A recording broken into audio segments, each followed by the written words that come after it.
Benderanya. Oh iya, kok. Oke, selamat malam semuanya. Kurang semangat, selamat malam. Ini kayaknya kalau aku nggak pakai mic juga menggelegar gitu ya suaranya ya. Nah, aku mau mengucapkan selamat datang untuk kepada hadirin sekalian di acara talk show volume pertama dari Posko Sigap, yaitu dengan tema 30 hari menuju pemilihan. Apa sih maunya generasi muda? Apa sih maunya kalian? Ganjar menang. Ganjar menang. Apalagi? Mahfud menang. Satu putaran. Kalau Ganjar menang, Mahfud juga menang dong ya. Kirain 30 dari cinta. Bisa aja sih. Jomblo. Jomblo mencari cinta. Boleh silakan. Oke. Perkenalkan aku Devi. Aku akan memandu acara di malam hari ini ya guys ya. Nah, nanti yang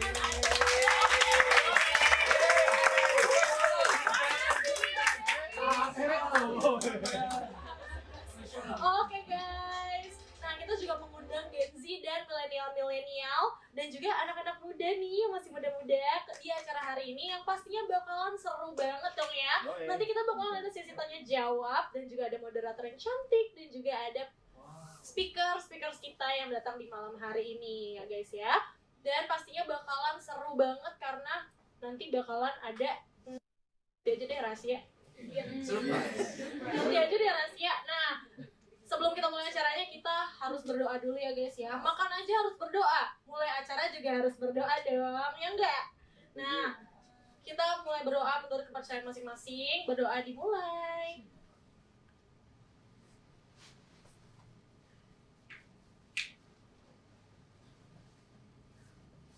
Berdoa selesai. Langsung tondor gitu suaranya.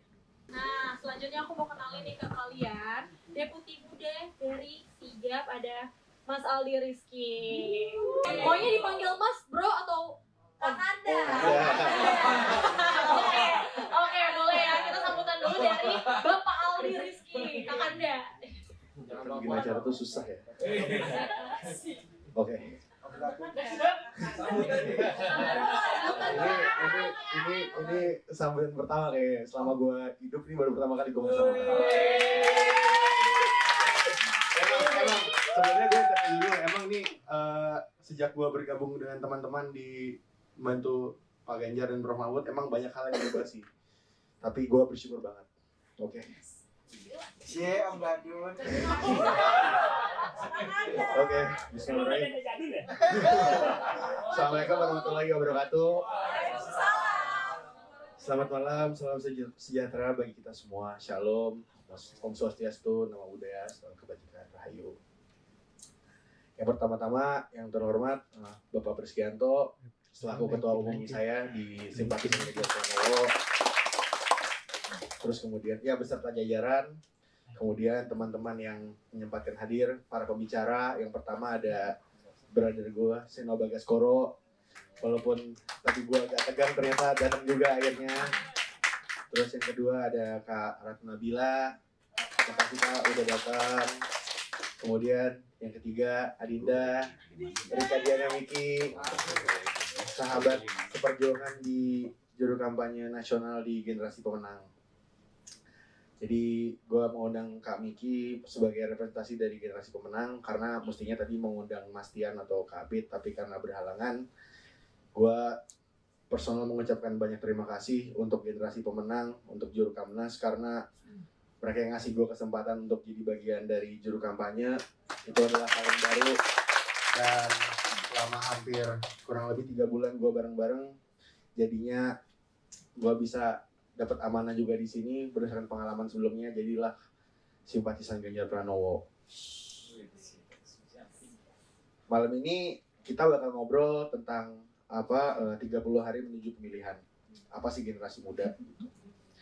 Kita udah tahu kan, kita udah hampir melewati 30 hari suasana panas dingin dalam rangka pemilihan presiden dan juga wakil presiden. Banyak hal yang kita lihat di sosial media, banyak yang goreng-goreng, banyak menggiring opini, banyak yang kita lihat baik secara visual di sosial media maupun secara kasat mata. Dan gue mungkin sebagai pelaku kampanye bersama teman-teman merasakan hal itu. Nah, hari Senin, hari ini, 15 Januari 2024, gak kerasa udah tinggal 30 hari lagi menuju hari pemilihan. Gua di sini mengumpulkan teman-teman, berharap pasukan pendukung Pak Ganjar dan Prof Mahfud benar-benar menggunakan hak pilih sebaik-baiknya. Dan ini acara akan juga di-share keluar. Jadi gue udah infoin ke beberapa teman-teman untuk nonton acara ini nanti kita akan post. Jadi mereka bisa lihat apa yang dituangkan oleh Mas Eno, Kak Ila, sama Miki. Semoga yang pasti bisa memberikan impact untuk teman-teman di luar sana. Mungkin ada beberapa teman-teman yang nanya juga kalau sigap itu apa sih gitu. Sigap itu simpatisan Ganjar Pranowo. Kita hari ini sebenarnya udah ada beberapa pergerakan, udah sempet giat juga, kita ada collab sama teman-teman Ganjar Trisakti, udah sempet nobar debat juga. Ini gue ngundang kalian sekalian kita juga syukuran kecil-kecilan karena posko kita sudah bisa dipakai. Mungkin buat teman-teman yang mau collab, mau menggunakan studio untuk konten. Kemudian untuk teman-teman semua, gue siapkan satu dedicated room. Di situ ada ruang sigap yacht. Jadi misalnya Seno, Setiawan, teman-teman semua mau main, mau tukar pikiran, gue siapin semuanya, makanan, minuman, ciki-ciki, mungkin apapun kita siapin semua. Terus yang terpenting adalah tim udara, karena sekarang 2023-2024 ini perangnya itu banyak perang udara, maksudnya media sosial. Kita punya dedicated 24/7 tim udara yang bisa memantau situasi terkini, apa yang terjadi di lapangan, real time, baik juga sentimen, kemudian tentang survei dan apapun yang terkait dengan ketiga paslon. Jadi kita bisa tahu apa yang bisa kita lakukan menit per menit, detik per detik, hari per hari. Lalu kita juga ada VIP launch. Mungkin nanti kalau misalnya ada petinggi-petinggi dari TPN maupun petinggi partai yang hadir, kita udah siapkan. Pokoknya besar harapan saya agar semua teman-teman nyaman di sini. Maaf yang tadi datang agak ngaret karena ini pengalaman pertama di sini di Pilpres ini. Gue pengalaman semua serba pertama. Jadi gue bener-bener belajar. Gue bersyukur ketemu Seno, ketemu Setiawan, ketemu teman-teman generasi pemenang. Bener-bener pengalaman yang baru buat hidup gue. Dan intinya pesan gue tetap mengkobarkan kami semangat. Jadilah generasi muda pembawa perbaikan, kita perjuangkan dan kita iringi bersama Pak Ganjar Mahfud sampai menang. Pokoknya kita harus gaspol terus, satset tas. Kalau gue bilang Ganjar Mahfud, tahu dong jawabannya apa? Ganjar Mahfud! Ganjar Mahfud! Ganjar Mahfud! Terima kasih banyak. Assalamualaikum warahmatullahi wabarakatuh.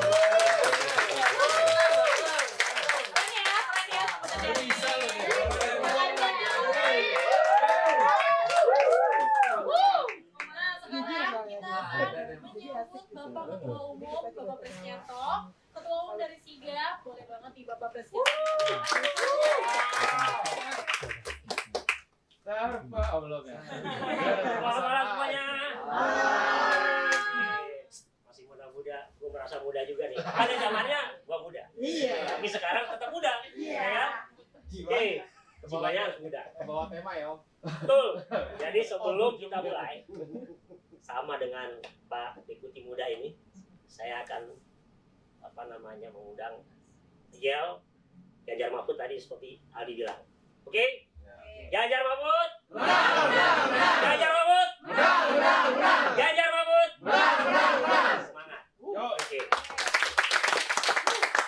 Oke, jadi sesuai tema hari ini 30 hari menjelang pemilihan.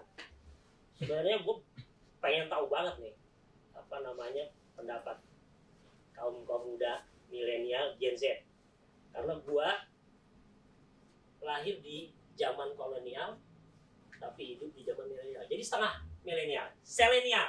Jadi gue nih selenial, setengah milenial. Jadi apa yang dipikirin kalian tentu akan menjadi referensi kita untuk bisa bergerak menyikapi situasi yang ada dalam 30 hari ke depan. Kita akan gaspol untuk Ganjar Mahfud harus menang. Jadi ide-ide kalian ini pasti dahsyat. Seperti malam ini kita juga ada tamu dari mantan penggawa dahsyat. Opa dahsyat. Nanti Opa mungkin sesuai nama. Beliau juga masih muda pada zamannya. Tapi sekarang tetap muda. Masih dahsyat. Masih dahsyat. Dijamin masih dahsyat. Jadi dalam 30 hari ke depan yang jelas kita harus terus bergerak dan harus bergerak secara militan. Karena tanpa kita bergerak militan, kita juga tidak akan mendapatkan hasil yang maksimal.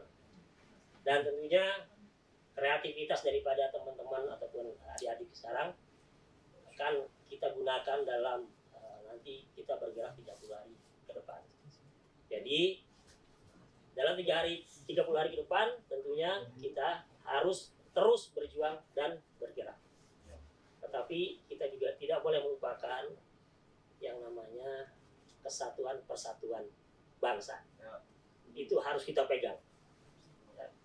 Oke, jadi mungkin tadi mengenai sigap sudah disampaikan oleh Deputi Muda Adi Rizky dan rasanya sudah komplit apa yang ada di sini sudah disampaikan dan silakan adik-adik semua pergunakan dan inilah tempat kita untuk berkreasi memenangkan Ganjar Mahfud. Oke, demikian sekali lagi Ganjar Mahfud. Ganjar Mahfud. Ganjar Mahfud. Terima kasih. Oke, baik. Keren ya. Anak muda satu ini ya, Bung Priskianto, asik. Nah, karena kita udah memulai acaranya nih guys, kita kan juga mengundang beberapa pembicara dan juga moderator kita yang cantik di sebelah kanan. Aku bakalan kenalin ke kalian, ada Dinda Ayudita, Miss Universe 2023, selaku moderator di acara kita hari ini.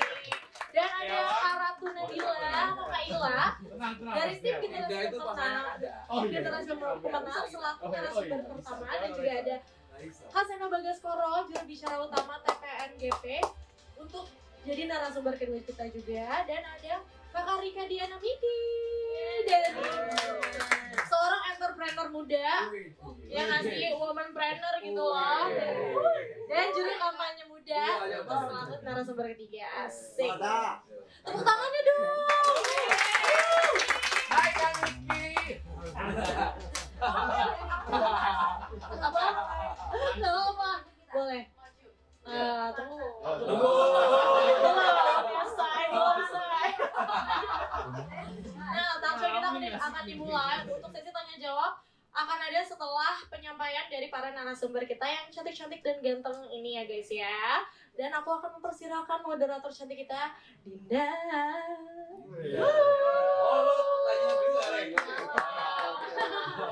Malam semuanya, supaya lebih santai-santuy kita duduk aja ya. Terima kasih Ibu MC. Halo, maaf ya saya lebih tinggi duduknya kalau teman-teman di sini ya.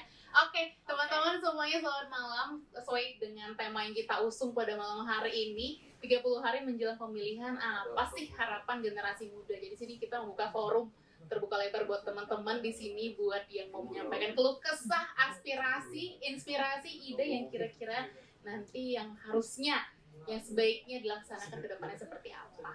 Oke, tadi udah jelasin sama kakak MC cantik, terima kasih. Ada kita kedatangan narasumber yang pasti sudah mumpuni di bidangnya masing-masing. Yang pertama ada Kak Rika Diana Miki.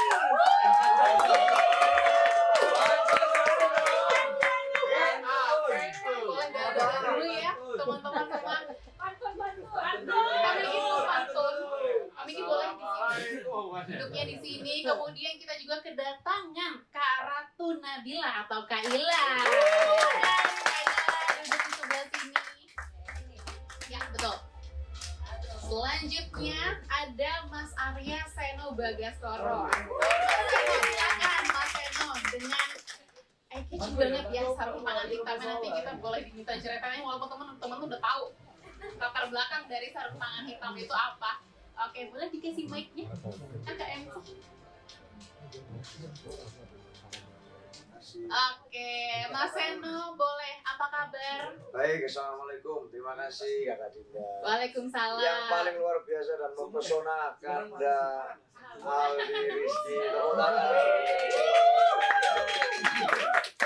Pamen jadul. Ini mencari perhatian. Terima kasih sudah menyambut kita semua. Tepuk tangan tuh Pak Ketum sigap.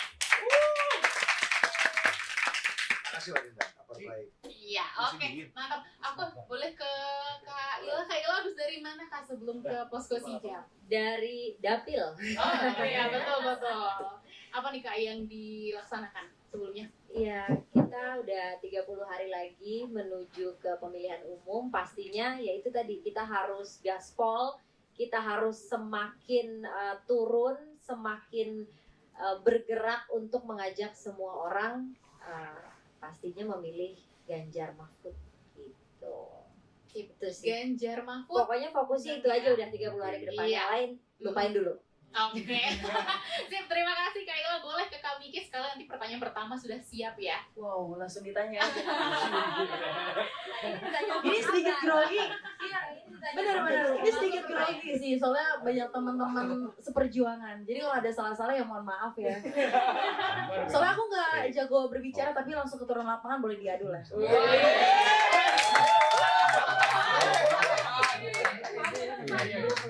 Kak Miki mau pantun.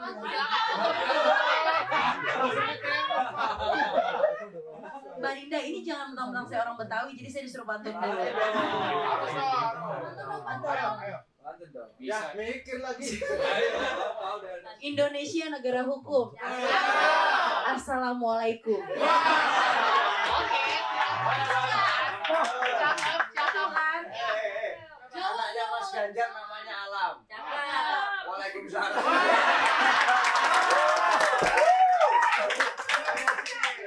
Aku jawab lagi ya.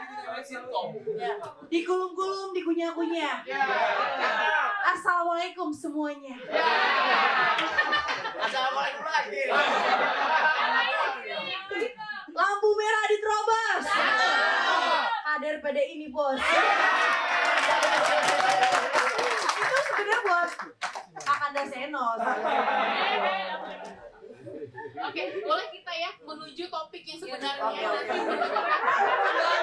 Nanti diambil boleh. Boleh disebut buat panitia ya. Kita kan tahu ya teman-teman kalau kami ini tergabung di generasi pemenang ya. Boleh tahu nggak sih Kak kesan pesannya terus kayak challenge-nya selama bergabung di jadi generasi pemenang itu seperti apa? Ya ampun, ini kayaknya terlalu serius untuk aku yang selalu bercanda. Kenapa dibercandain aja? Alhamdulillah bersyukur banget dapat kesempatan masuk di generasi pemenang. Ini tahun kedua aku berkontribusi di dunia politik, karena tahun pertamanya itu di tahun 2018 aku jadi tim pemenangannya Pak Jokowi dan Pak Maruf Amin. Ya apa ya, senang banget karena tahun ini tuh banyak anak-anak muda yang baru, banyak anak muda yang nggak apatis. Senang banget lah, banyak ketemu teman-teman baru, banyak belajar lagi sama senior-senior seperti Seno, seperti Kak Putri, Nabila, Kak Ratu. Soalnya ada teman saya namanya Putri. Seperti Kak Nabila juga. Jadi senang banget, banyak banget belajar hal-hal baru lagi gitu, di-upgrade lagi gitu. Jadi pengalamannya makin Benar-benar banyak ya. Dan senang banyak juga banget. karena banyak teman-teman baru juga. Senang banget. Aku juga seneng banget bisa ketemu Kak Miki langsung di sini. Kamu Dinda. Segitu. Oke. Boleh bisa dikasih ke Kak Ila. Nah, teman-teman kan Kak Ila ini juga sebagai calon legislatif DPRD Provinsi Dapil Tangsel dan juga news anchor Betul. iNews TV. Betul ya. Aduh, ini pasti jam kerjanya sangat padat 24 jam per 7 ya. Boleh nggak Kak di-share pengalaman Kakak selama jadi bagian dari calon legislatif Partai Perindo dan juga kesan pesan apa challenge-nya seperti apa, boleh dong di-spill Kakak?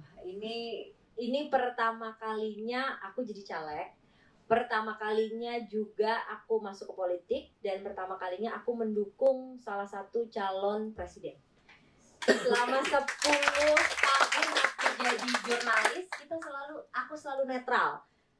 Kalau jadi jurnalis kan kita nggak boleh memihak ya, pastinya kita selalu menjaga netralitas, juga independensi itu selalu dijaga. Jadi agak gampang juga kemarin pertama kali harus Ganjar Mahfud gitu. Tapi lama-lama kok iya ya, emang bener di sini ya jalannya gitu. Jadi memang ini pengalaman pertama aku dan seneng karena jadi jurnalis kan juga kita selalu isu-isu politik, isu-isu nasional itu kan selalu memang jadi perhatian gitu. Jadi sebenarnya pekerjaannya sih juga nggak jauh-jauh ya, kita belusukan juga. Jadi jurnalis juga kerjaannya nunggu di KPK, nunggu di Polda. Aduh, udah gitu ya, kayaknya udah cukup dan udah punya banyak sekali pengalaman tentang itu. Nah, sekarang langsung terjun ke masyarakat, dengerin mereka tuh pengennya apa sih gitu. Jadi aku juga pernah dulu jadi jurnalis untuk orang hilang. Jadi aku beneran nyari orang hilang itu ternyata banyak ya di panti-panti sosial itu mereka nggak punya rumah, tiba-tiba mereka nyariin ini tolong ke TV gitu, ini tolong cariin anak saya hilang, mereka Down syndrome, biasanya memang orang tua atau anak-anak yang berkebutuhan khusus gitu. Dan aku pernah ketemu, aku keliling ke panti sosial, ada nggak orang ini, ada nggak orang ini, ada nggak? Iya. Dan itu ketemu, itu rasanya kayak apa ya, nggak bisa diungkapkan dengan kata-kata karena itu kan ngebantu langsung dan orang hilang ketemu gitu, itu rasanya langsung. Nah ini yang aku rasakan begitu aku menjadi caleg dan aku ketemu sama orang-orang itu karena banyak sekali curhatan masyarakat pendidikan, soal kesehatan, ada yang lagi sakit kanker, mereka pakai BPJS tapi ada yang tidak tercover. Cerita-cerita kayak gitu yang ada yang mereka itu udah tua, mereka hidupnya sendiri. Apa ya? Itu hal-hal yang nggak benar-benar bernilai sekali dan nggak bisa kita temukan kalau mungkin aku nggak jadi caleg. Itu sih. Sebuah insight yang tapi dari kantor harus mendukung ya? Ini kayaknya tugas kantor deh. Iya, kalau di kantor kan memang kita siaran gitu kan di MNC, berhubung saya di Perindo, tugas kantor. Oke. Nah, ini pertanyaan awal-awal masih tentang kesan pesan juga ya buat Mas Eno ya. Pertanyaan masih santai, nanti pertanyaan kedua sampai akhir kita goreng-goreng, kita tanya-tanya semuanya ya. Mas Eno apa kabar? Baik lagi? Baik. Saya tanya lagi ya basa-basi aja. Baik. Jadi ini baik sekali ya Mbak ya, karena saya kagum betul. Ya, terakhir kali saya datang ke ruangan dengan spek semacam ini, yang dinginnya kayak begini, ini di MNC sebenarnya. Jadi luar biasa ini Mas Aldi, Pak Ketum ini kelihatannya 20 tahun, 30 tahun ke depan, Pak Haritanu hati-hati loh Pak. Oke, Mas Eno. Nah, Mas Eno pengalamannya sebagai juru bicara utama TPN, boleh nggak sih di-share kesan-pesannya gimana Mas? Ya, jadi saya ini anak daerah. Jadi saya ini Surabaya, saya lahir Surabaya, saya besar Surabaya. Dan saya nggak pernah terbayangkan bahwa akan ada kesempatan saya bisa masuk di dalam ring nasional. Dalam kehidupan saya yang masih 22 tahun. Nggak ada bayangan, apalagi dalam waktu dekat dan kaitannya sama Pilpres. Tetapi yang luar biasa ternyata adalah ya 2024 ini years of surprise. Ini adalah tahun yang penuh kejutan, banyak hal, banyak plot twist. Kalau kemarin sempat banyak yang nyebut drakor. Ini drakor terindah sepanjang zaman menurut saya. Karena yang terindah ya. Karena drakor ini betul-betul nggak terbayangkan, unexpected, tidak pernah saya pikirkan akan terjadi banyak plot twist semacam ini. Tapi ini membuka kesempatan buat banyak hal baru. Bukan hanya saya sebenarnya, tapi ada banyak kemudian wajah-wajah baru di 2024 ini yang tampil. Gitu. Di pasangan 03 ini paling jelas gitu. Dibandingkan pasangan yang lain wajah barunya banyak sekali. Dan hari ini saya sangat bahagia karena di panel ini saya tampil beda sendiri. Kalau di panel lain tuh kita selalu punya kesulitan dalam hal all male panelist gitu ya, semuanya laki-laki gitu. Hari ini saya yang beda sendiri. Dan bedanya double leg, ini sepatuan semua gitu.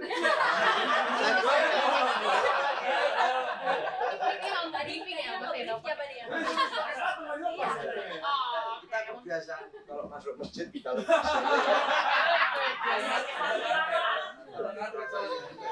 itu. Nah jadi keren buat saya, ini kesempatan baru yang keren. Dan ya harus kita pintar-pintar memanfaatkan momentum ini agar ini bisa jadi lompatan kemajuan. Itu sih. Ya, ini kan sudah lompatan kemajuan sebenarnya. Dari kalau kemudian diskusi politik itu biasanya serius gitu ya. Saya tiap hari pukul-pukulan sama orang lain tentang politik. Tapi malam ini ada satu lompatan inovasi dari kawan-kawan sigap, ternyata ngomongin politik bisa seasik ini dan itu keren sekali. Tersenyum sekali sih saya sebagai moderator. Oke. Mas Seno masih ke Mas Seno lagi boleh ya? Pasti teman-teman udah tahu nih latar belakang Mas Seno pakai sarung tangan hitam. Mungkin boleh diceritain lagi nih Mas Seno. Ini saya lagi kedua berarti 2 putaran nih kuliah. Ya enggak, sebenarnya sarung tangan ini saya punya cerita yang filosofis panjang gitu. Tapi kalau di forum-forum singkat saya selalu cerita Mas Ganjar itu punya program namanya KTP Sakti. Boleh dong saya punya sarung tangan sakti. Jadi sarung tangan ini mewakili semangat pada waktu saya dulu jadi koordinator relawan COVID yang setiap hari pakai sarung tangan, ngurusin jenazah, ngurusin ambulans segala macam. Dan ada relawan saya waktu itu di Surabaya tahun 2021 jumlahnya 2.600 orang. Jadi mereka semuanya relawan, bekerja di lapangan setiap hari, dan saya lah yang jadi koordinator. Betapa bersyukurnya saya karena setiap relawan itu hari ini tidak ada satupun yang meninggal dunia karena COVID. Nah, semangat itu jadi inspirasi saya. Ternyata di situasi yang tidak menentu COVID sekalipun, itu bisa selesai kalau ada gotong royong dari anak-anak muda yang mau kerja dengan sepenuh hati. Kalau COVID saja bisa kalah karena anak-anak mudanya bersatu, apalagi sekedar anak haram demokrasi.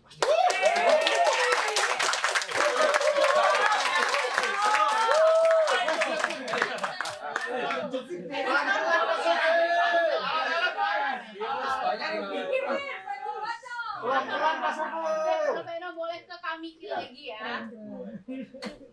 Ada belum ya? Kami ini mikir proper ya. Sistem maaf yang penting kan ruangannya proper. Benar-benar. Yang penting kan berproses mikir kan. Betul, pasti ya. Nanti mikir tambah lagi ya. Ada feedback, Bapak.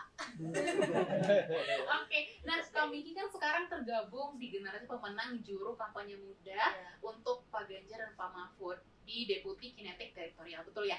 Oke. Nah untuk kegiatan saat ini apa aja sih yang lagi sibuk, hektik, kerjain apa aja sih? Sebenarnya sih Mbak, generasi pemenang ini banyak banget kegiatannya, cuma nggak bisa disebutin satu-satu, soalnya bisa sampai malam nih, subuh malah. 4 SKS ya? Iya betul. Ya. Yang jelas Deputi Kinetik Teritorial generasi pemenang ini memang langsung ke akar-akar rumput Mbak. Terus kedua kita memang bersosialisasi ke masyarakat. Minta tolong jangan ini diskusi ya Mbaknya. Ini lagi serius ini Mbak. Lanjut. Bos dari guru BK lo.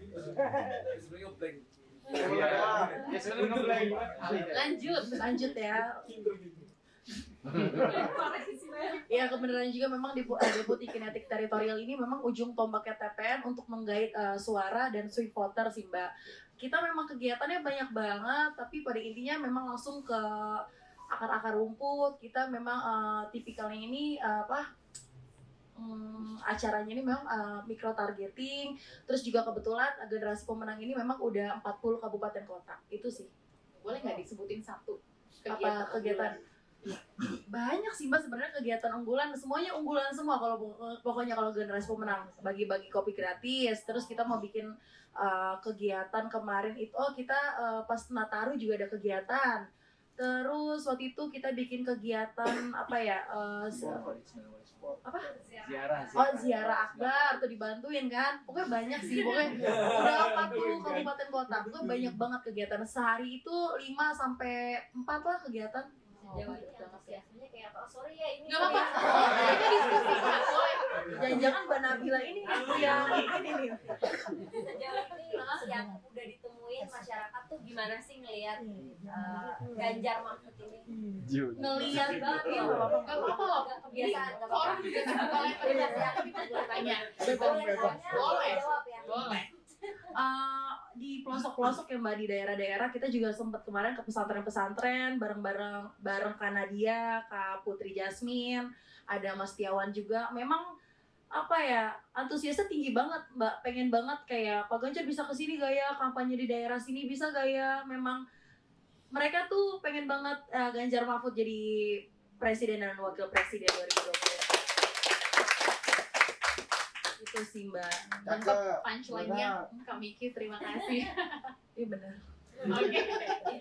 Boleh dioper lagi. Oper ya, sedikit repot.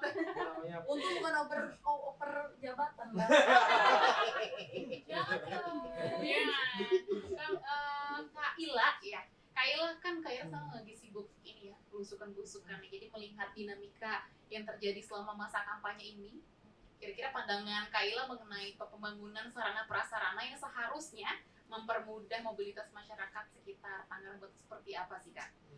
Serius banget ini ya pertanyaannya. Tapi dibawa santai aja. Oke.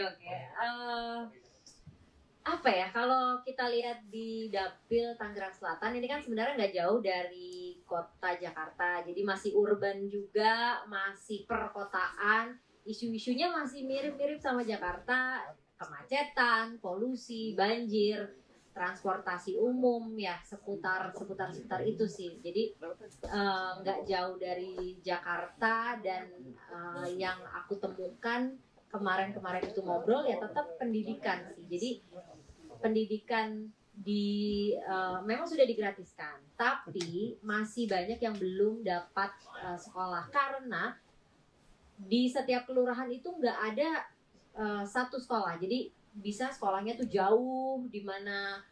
Jadi orang-orang yang mau sekolah gratis itu nggak cukup. Nah itu yang mungkin jadi perhatian sekali, karena kayaknya ini udah tahun 2023 tapi kok masalah kita ini terus gitu ya, gemes. Dan apa ya, sebanyak itu anggaran tapi kok masih aja belum cukup, padahal juga sudah disupport dengan sekolah swasta yang juga ikut untuk menampung orang-orang yang memang pakai kartu Indonesia Pintar itu. Jadi KJP yang nantinya akan disempurnakan, Kartu Indonesia Sakti ya kan, kartu sakti oleh Pak Ganjar. Jadi harapannya kita sama-sama di sini berjuang untuk Pak Ganjar dan juga Pak Mahfud ini, yaitu isu-isu yang kita bawa ini semoga bisa diselesaikan dengan cepat gitu. Jadi itulah isu pendidikan, isu kesehatan, lapangan pekerjaan itu yang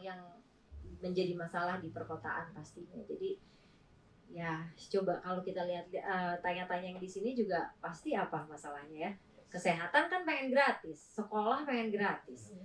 Kalau bisa pekerjaan terbuka seluas-luasnya dan UMR naik terus gitu, tapi dengan skill kita yang tentunya juga harus kita upgrade terus. Nah itu gimana caranya semua anak-anak muda, semua masyarakat Indonesia ini punya skill yang standar, yang naik terus, yang mau mengupgrade diri kita, jadi pekerjaan kita juga akan terupgrade, kita juga di value lebih tinggi lagi. Nah itu kan yang jadi masalah, yang bukan jadi masalah, yang harus kita kerjakan sekarang gitu, bergotong royong bersama-sama anak-anak muda di sini yang luar biasa. Harusnya kita bisa menginfluence satu sama lain untuk bergerak bersama. Tapi Mbak Ratu mungkin aku tambah.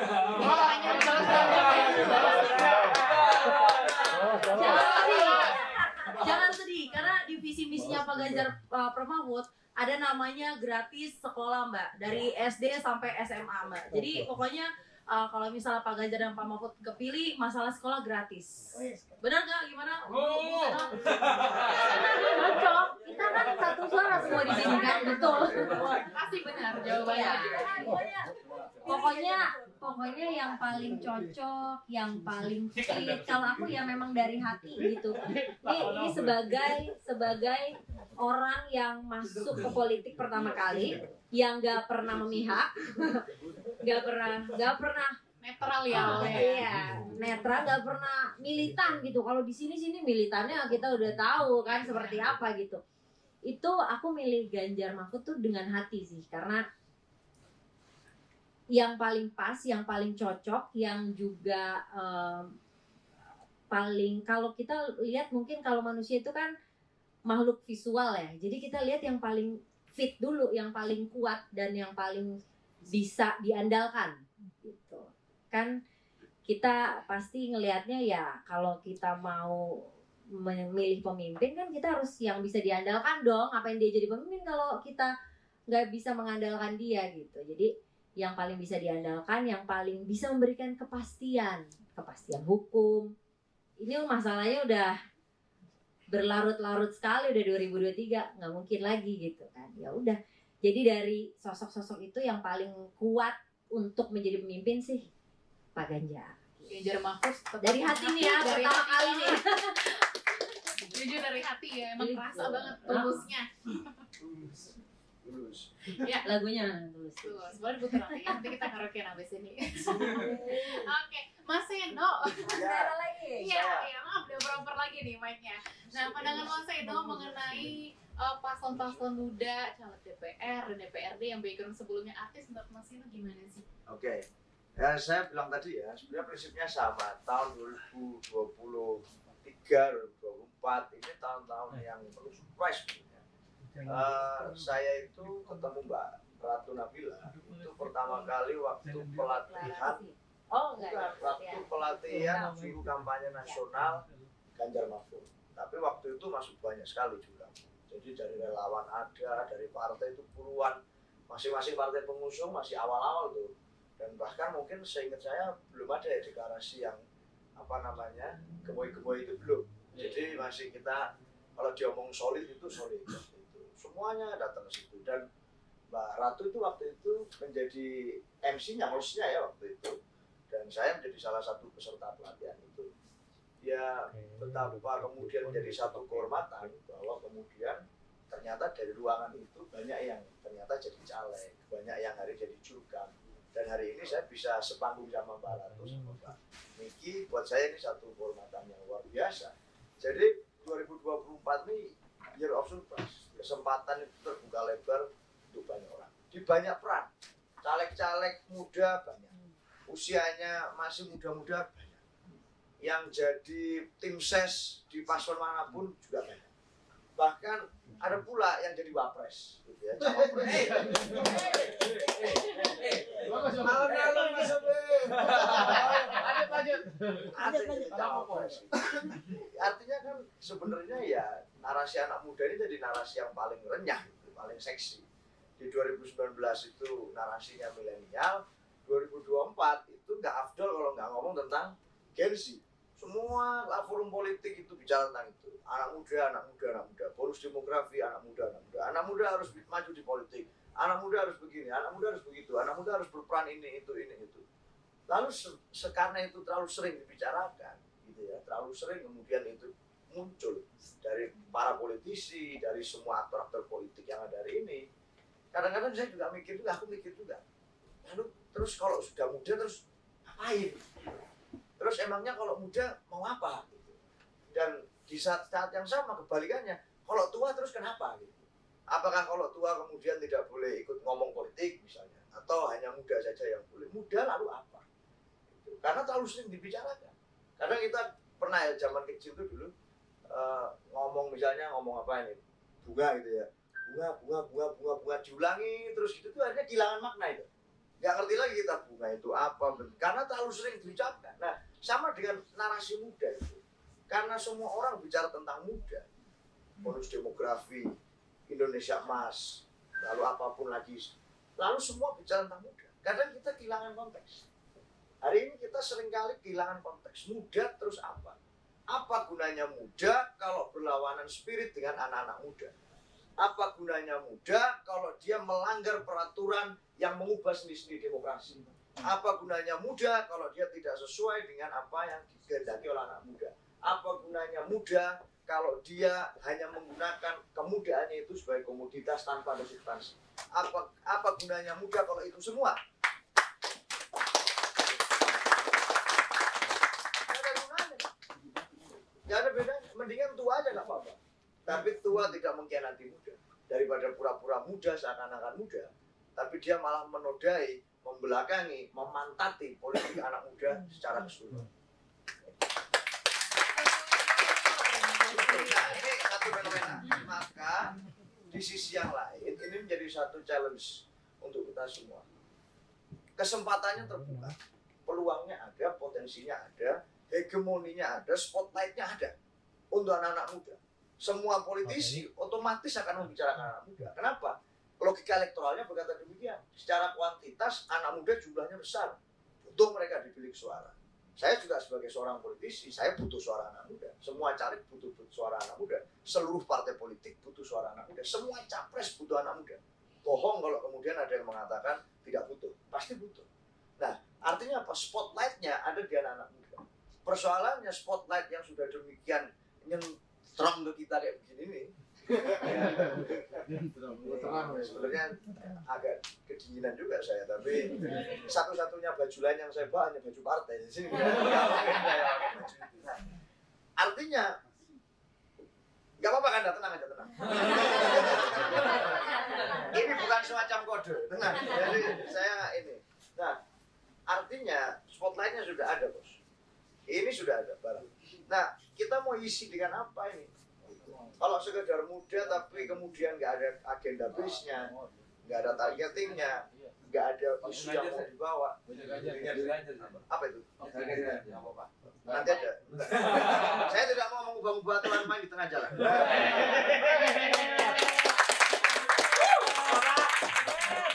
Pokoknya kalau aku dikasih mic, pasti bawahnya nyerang terus. Ini berbahaya.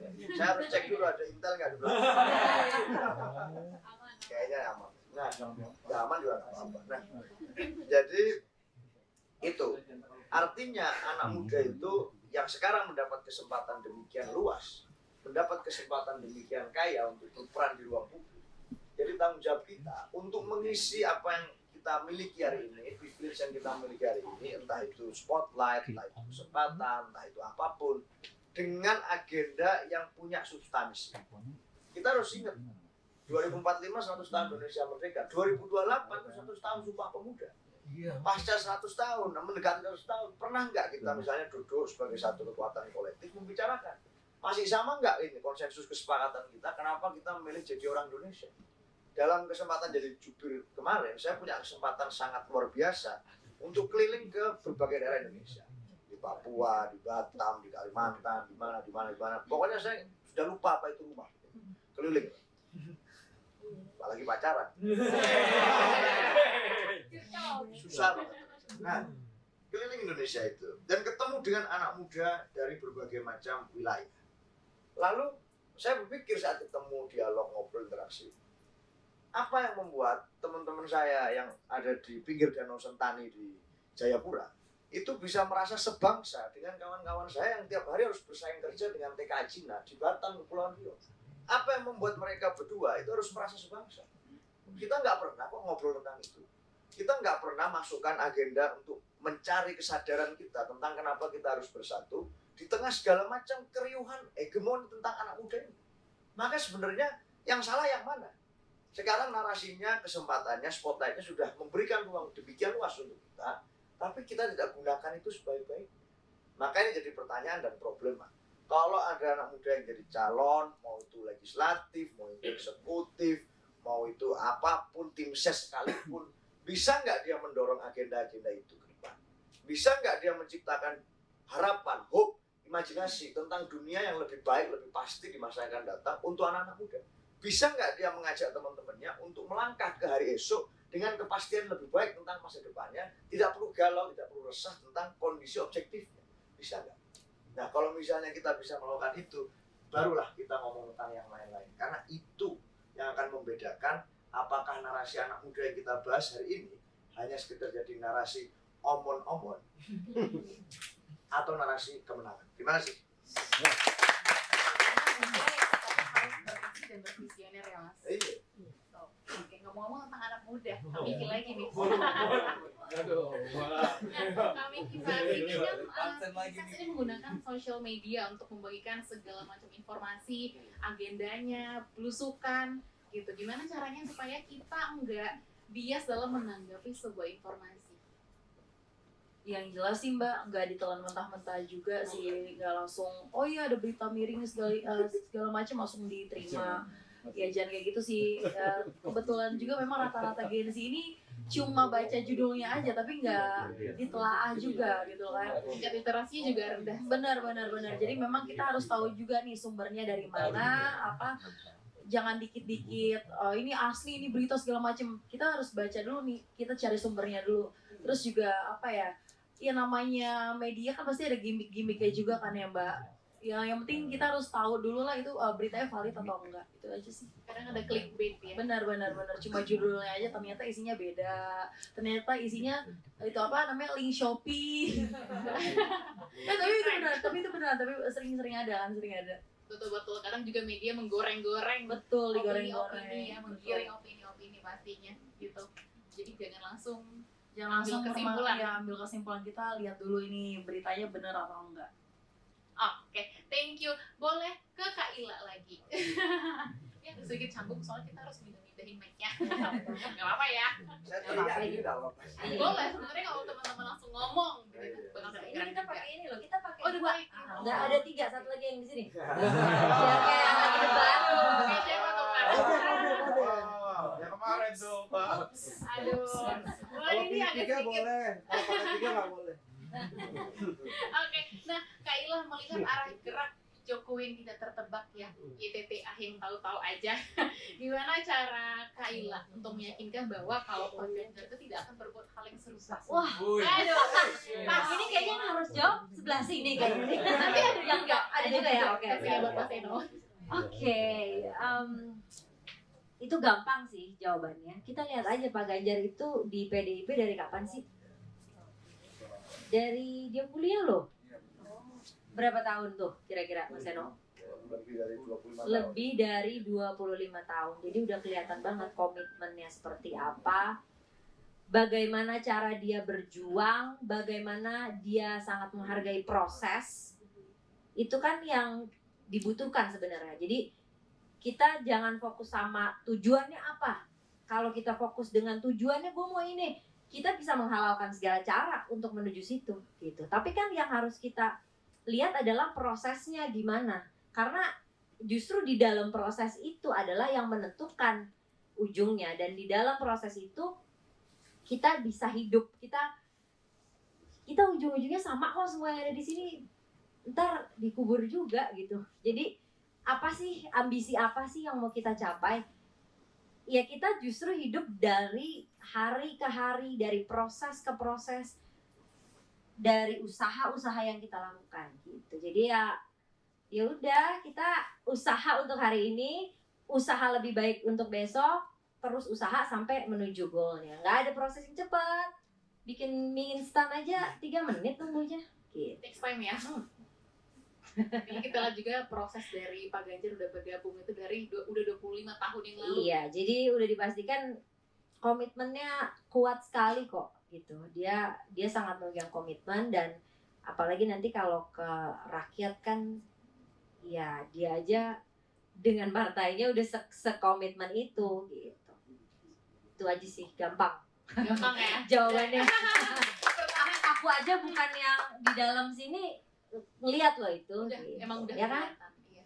Pertanyaan yang sama buat Mas Eno. Oh, iya. Iya, boleh langsung dijawab Mas Eno. Ya saya nerusin Mbak Ratu Nabila ya, Mbak Ila.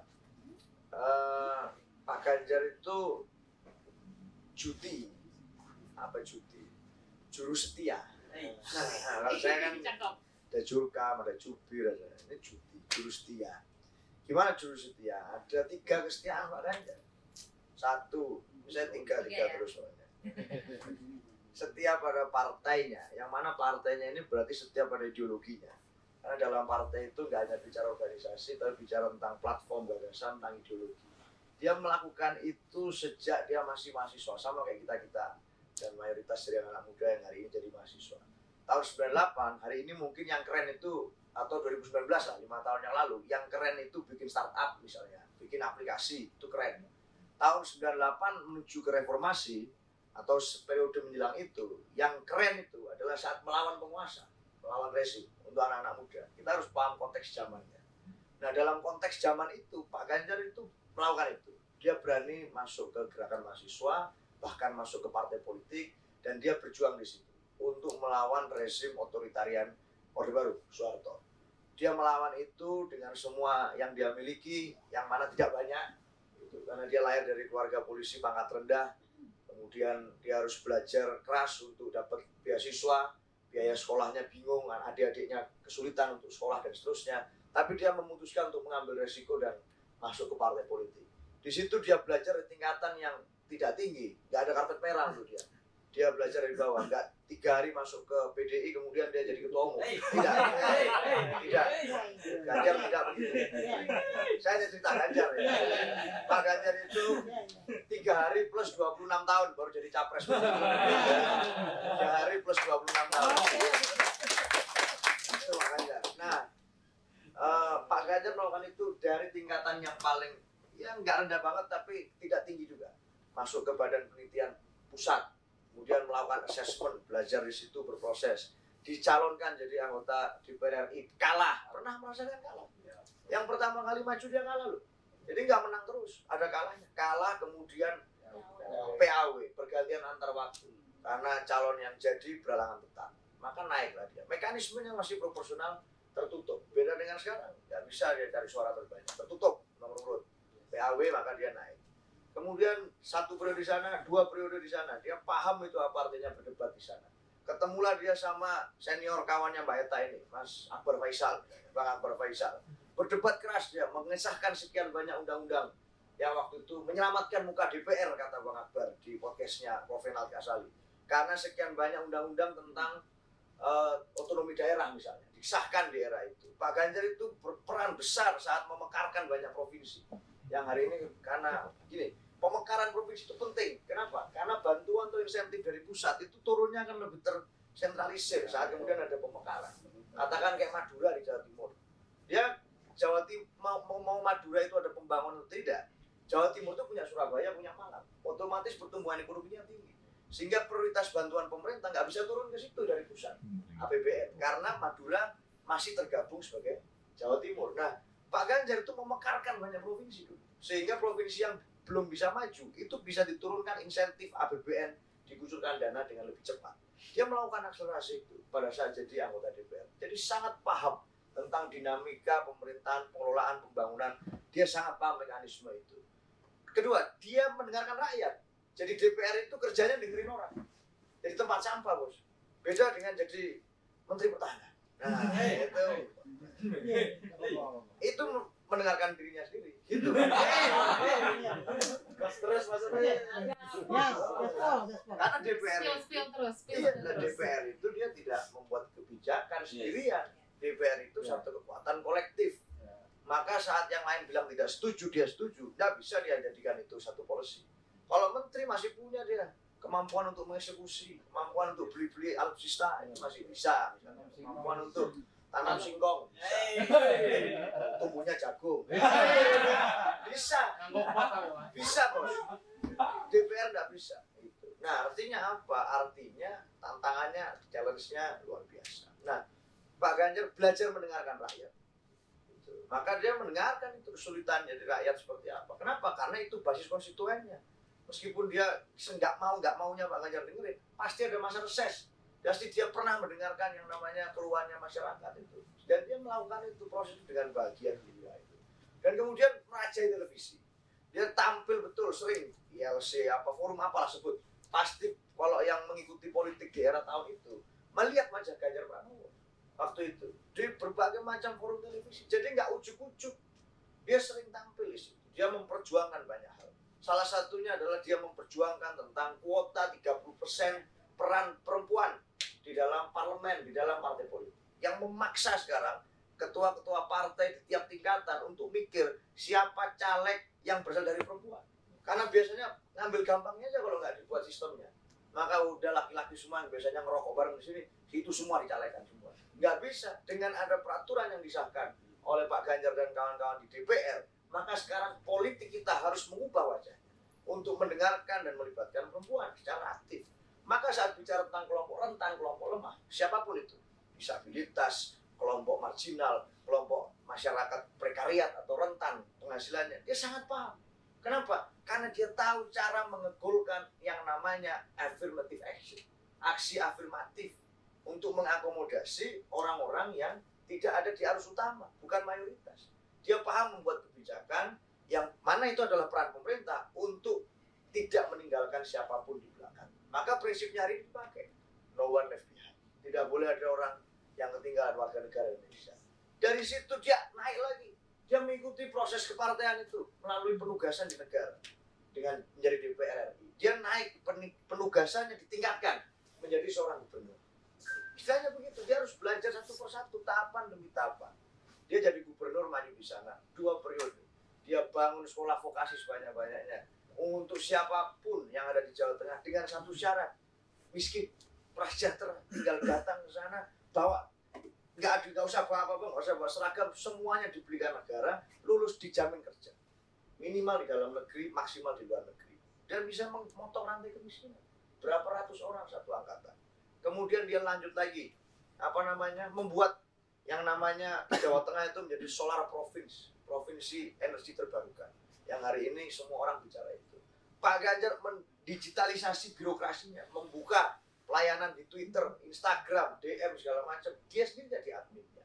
Maka apa? Yang dia lakukan adalah dia memberikan teladan-teladan kepemimpinan. Dan itu dilakukan dengan konsisten. Dia nggak berubah-ubah. Dia mengalami yang namanya berdinamika di dalam masyarakat dan di dalam partainya. Dan dia tidak memutuskan untuk meninggalkan partai.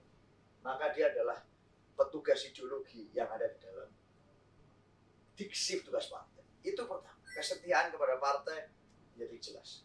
Kedua, kesetiaan pada Siti Atikoh.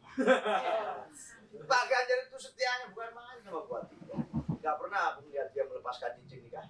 Dimanapun, saat lari segala macam, dia pakai terus. Coba dicek, lari pagi mau bangun jam 6 pagi sekalipun, pasti udah melekat di situ. Jadi saya melihat ini satu bentuk beliau setia pada hal kecil yang menjadi inti core gravitasi dirinya secara personal, yaitu Bu Atikoh dan Mas Ahaye. Dia nggak mau mengorbankan, dia menolak Israel dengan gagah berani sudah datang ke Indonesia karena itu perintah konstitusi. Tapi masalahnya apa? Dia tidak takut keselamatan nyawanya terancam. Yang dia takuti adalah kalau keluarganya terancam, karena dia mau melindungi itu. Maka ini adalah bentuk family man yang bertanggung jawab. Dia bertanggung jawab pada kepemimpinan keluarganya. Maka itu barometer kedua. Barometer ketiga, kalau dua syarat ini terpenuhi, maka saya pastikan Ganjar Pranowo adalah orang yang setia pada rakyat. Maka saya punya kepercayaan. Maka kalau tiga prasyarat itu terpenuhi, saya memastikan dan saya berani jamin, karena mengukur masa depan itu bisa dilakukan dengan mudah dengan cara mengecek rekam jejak masa lalunya. Kalau itu dilakukan, maka saya yakin tidak ada ceritanya Ganjar Pranowo mengizinkan Alam Ganjar mengubah aturan di Mahkamah Konstitusi. Terima kasih. Mantap, ini kita kayak dengerin lagi kuliah ya. Benar-benar banyak banget yang bisa disampaikan. Intinya Pak Ganjar ini selalu mendengarkan dan mengimplementasikan apa yang diharapkan oleh rakyat-rakyat. Saya kalau bisa diandalkan kan? Paling saya pasti. kalau ngomong di sini enak, ngomong terus bisa. Biasanya di TV udah Dipotong ya? Enggak, ini forum buat teman-teman semua pembicara, narasumber juga teman-teman nanti mau bertanya boleh banget. Mantap. Ini masih banyak ya Pak ya? Bilang yang paling longgar ya. MC soalnya. Oke, ini pertanyaan buat ketiga narasumber, mungkin bisa dari kami lagi ya. Ini pertanyaan terakhir, mungkin bisa dijadiin punchline juga. Tapi kalau Mas Eno mau jawab semua nggak apa-apa sih. Nanti Mas Eno di ending ya. Nah, tepat hari ini 30 hari lagi pemilihan. Kira-kira pemilihan seperti apa yang diharapkan kakak semua di sini supaya keadaan baik-baik saja, tidak ada baku hantam? Yang jelas mau pemilu yang damai, yang tentram ya Mbak, semua belah pihak yang bekerja untuk pemilu 2024 netral sih Mbak. Yang jelas optimis Ganjar Mahfud menang satu putaran. Betul? Itu sih Mbak kalau aku. Nggak usah panjang-panjang. Bung Seno udah mewakilkan. Pemilu yang tidak curang. Itu sih. Itu harapannya ya. Curang gimana Mbak? Ya makanya jangan demo. Kan udah kelihatan kan, ini masa mau dicurangi gitu. Jadi yang memberikan kepastian aja gitu. Yang mau meneruskan apa yang sudah bagus, bahkan menambah dan memperbaiki yang udah mau bagus. Kita mau lari kenceng nih. Udah gak ada waktu lagi, udah sekarang waktunya kita harus sama-sama bersatu melihat yang paling potensial, yang udah gak ada beban-beban masa lalunya lah. Nggak ada polarisasinya, yang nggak ada kurangnya, gitu. Dan itu jawabannya cuma di nomor 3 ya. Udah hati ya. Biar cepat. Satset. Boleh, Mas Eno boleh berdiri Mas. Enggak, kita Jawab dulu lah. Oke. kayak mau kampanye akbar. Enggak kan. Jadi kita mau berharap sebaik apapun, faktanya sebenarnya ya pemilu ini banyak tidak netralnya kemarin. Kita melihat itu dan harus kita akui. Kalau misalnya pemilu ini seperti yang kita harapkan, maka tidak ada itu ceritanya surat suara itu 30.000 lebih tersebar di Taiwan dan sudah dicoblos. Tidak ada itu ceritanya surat simulasi suara di Solo itu gambarnya 2 paslon. Nggak bisa. Artinya ya sudah begini, ya kita menghadapi situasi yang tidak ideal di tahun 2023. Nggak ada ceritanya ada apapun yang jadi alasan ya, manusia dengan menggunakan kaos Ganjar relawan dipukuli. Nggak ada alasan pembenar buat itu semua. Nah, artinya apa?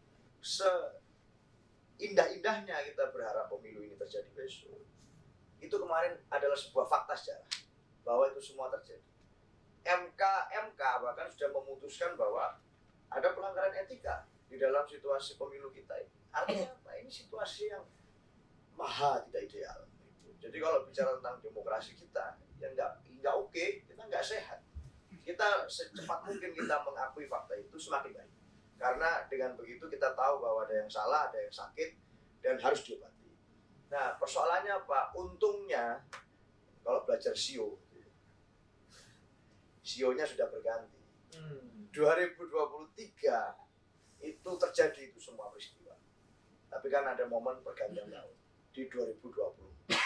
Saya kemarin waktu mau malam pergantian tahun, saya melakukan kontemplasi, lalu saya mengingat-ingat, oh iya ya, Ganjar Pranowo itu dideklarasikan pertama kali sebagai calon presiden di Istana Batu Tulis itu pada tanggal 21 April bertepatan pada peringatan Hari Kartini. Kalau kita ingat tentang sosok Raden Ajeng Kartini, maka quote yang paling memorable di otak kita adalah habis gelap terbitlah terang. Maka inilah realitas sejarah yang harus dihadapi oleh Ganjar Pranowo. Dia harus melewati dulu masa-masa kegelapan bersama dengan semua orang yang percaya pada dia dan pada visinya. Dan kemudian setelah dia melewati itu, maka akan terbitlah terang itu. Saya pribadi, saya percaya dengan semangat optimisme kemenangan yang semacam itu, semacam yang saya lihat di sorot mata kita semua pada malam ini, 29 hari menjelang kemenangan rakyat, saya percaya bahwa 2024 mulai dari tanggal 1 Januari sampai nanti 14 Februari itu adalah momen terbitnya terang untuk Ganjar dan untuk Indonesia. Terima kasih Mas Seno, Kak Ila, Miki, terima kasih banyak. Selanjutnya kita akan membuka sesi tanya jawab. Sebelumnya, wow, ini masih mind blowing jawaban-jawaban dari narasumber, keren-keren banget. Teman-teman pasti mulai punya banyak pertanyaan. Yang punya pertanyaan boleh langsung angkat tangan. Oh, ada banyak banget yang pertanyaan ya. Kita cap cip dulu kali ya. Cap cip kembang kuncup. Oke. Dengan kakak siapa yang dimana? Satu ya. Jangan diborong ya pertanyaannya. Halo guys, aku Nadia Syifa.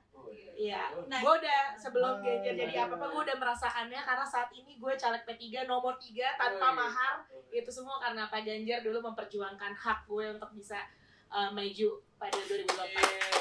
Jadi ya jelas kalau itu.